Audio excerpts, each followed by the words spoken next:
Now then folks, I just thought I'd check in with you and see how you all are. And as I'm flying around, I just had to make this quick little video because, you know, looking back, I have shown so many new things, you know, particularly VR hardware, you know, and I'm trying to imagine what it's like from the other side of it, you know, seeing all this new VR tech coming every bloody year when you've just bought a new VR headset, and I bet it actually is pretty damn annoying at the best of times. Let's go in the back here and chill out for a bit. Amazing views here. So I just really wanted to reiterate something, and the thing is, whatever VR headset you're running right now, in my opinion, don't upgrade until you've had at least 2 or 3 years use out of it. I've noticed recently that people seem to hang off my every word when it comes to buying new VR headsets, and there are people out there that will buy 3 or 4 per year, and that actually worries me because that's not really what the hobby is about. And it's not what I would do as a consumer, normal consumer. What I would do is buy one VR headset and just use it and enjoy it, but also appreciate what's coming down the line, you know?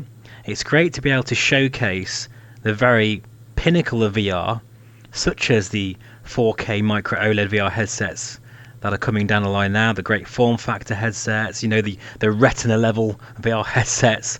They're all absolutely amazing and showcase where VR is going in the future and where it is now and how it's going to trickle down to the consumer at some point. But it doesn't mean, don't feel like you're missing out. And that's from someone who owns and uses pretty much all of the high-end PC VR headsets out there. But remember, I'm just a flight simmer like you. I'm not a VR expert at all. I'm sorry to tell you, but I'm not. I just love the technology just like you do, and I love this, what I'm doing right now. I mean, look at this. This is what I love VR for. The fact that I'm here inside this aircraft, surfing the clouds, experiencing what a high fidelity flight simulation is like in 2026, and wow, have we got a treat. I mean, look at this, folks. It's absolutely amazing. And whether you use a Quest or a Varia Aero or Varia XR4, Somnium VR1, whatever it might be, at the end of the day, it's still amazing. It really is absolutely fantastic. And let's just go through this cloud here. By the way, I know I've got this sort of warning on the dash. Not quite sure what's going on there. I think I've got an ECU failure, but we'll keep going anyway. Don't worry, you're safe with me, honest. I really do feel that, you know, I do enjoy showcasing all these new VR headsets on the channel. I really do. But it doesn't mean that whatever came before it becomes obsolete and useless and last gen, and, you know, not at all. I still personally feel the Riva G2, you know, especially with the Oasis driver, is an absolutely fantastic experience. It's a very, very sharp headset. Works really well. I also feel the headsets out there like the Quest 3 has matured to the point where with virtual desktop it is a phenomenal experience. But I'm not going to sugarcoat it either. You know, the higher end headsets out there, the 4K micro OLED displays are absolutely ridiculous. They are so incredibly lifelike now. It's very exciting to think that at some point that technology is going to become a lot cheaper. Look at this cloud formation here. Absolutely beautiful.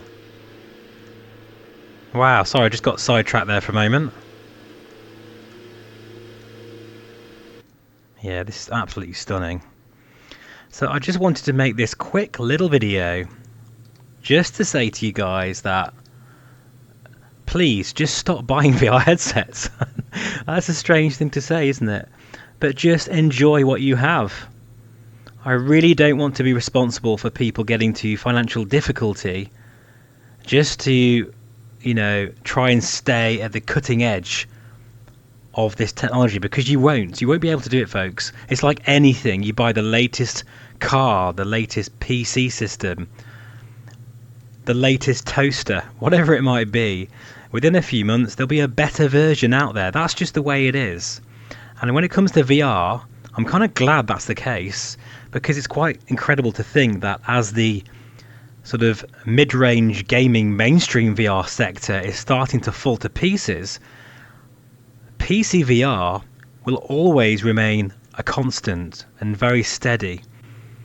And that's because of you guys out there that are willing to invest and enjoy your hobby, you know? Oh, look at this. This is amazing. The only thing that's spoiling it is I can see my DFR window appearing a little bit every now and then. But yeah, this is wonderful. Look at that, look. Another good example is, you know, I hear people saying, like other YouTubers, that the big screen beyond is just, you know, not very sharp now because of the 4K Megan X and Crystal Super. Absolutely ridiculous. It is very sharp. Honestly, the big screen beyond is plenty sharp enough. And any day now, by the way, I'm going to be showing off DFR with the eye-tracked version of the big screen beyond. The only thing that does matter is, are you enjoying your hobby? Are you enjoying flying in VR? Does it wow you? Do you feel like a kid at Christmas when you experience this kind of thing in VR? Because it doesn't matter what PC system you're running, what VR headset you're using. If it's making you smile, then it's worth every penny. So when I do show new VR headsets, guys, and new VR hardware, I've got some exciting things to show on the channel, not just VR headsets, but motion rigs and rudder pedals, force feedback hardware, and of course VR headsets and new aircraft. Basically anything new. Just enjoy it, be excited for it, but don't feel like you suddenly have to go and buy it. Look at this. Absolutely friggin' beautiful. And honestly, I mean, at the moment I'm running the big screen beyond, but if I was in the Quest 3, I'd still be really enjoying this. I think one thing that is annoying, having, you know, all the VR headsets and getting into this quite in depth now these days, although I'm no VR expert, absolutely not, is the fact that you start to see imperfections, you start to notice things. And when I say those things, because I am very picky, as a VR reviewer, I will tell you the whole story and I'll say there's a bit of screen door effect, or the field of view isn't that great, or this, that and the other, or there's a bit of Miura. At the end of the day, I am being very picky on purpose because you want to know all of the details.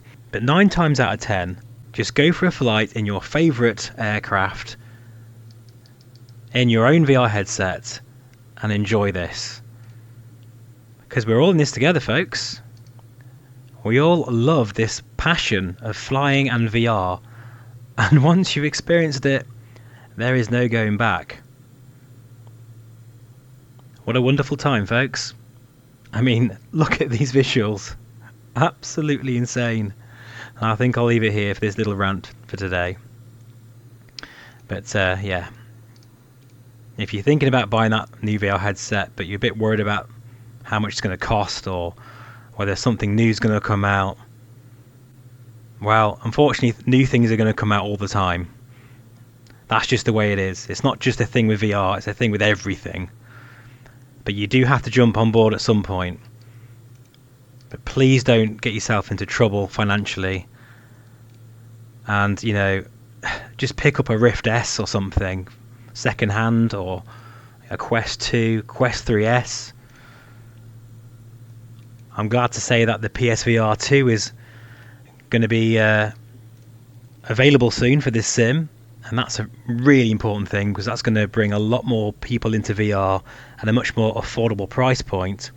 And it's good for us in the sense that it's going to hopefully provide a lot more optimizations and make the sim a lot performance friendly, I guess. So whichever way you look at it, folks, it's a win-win.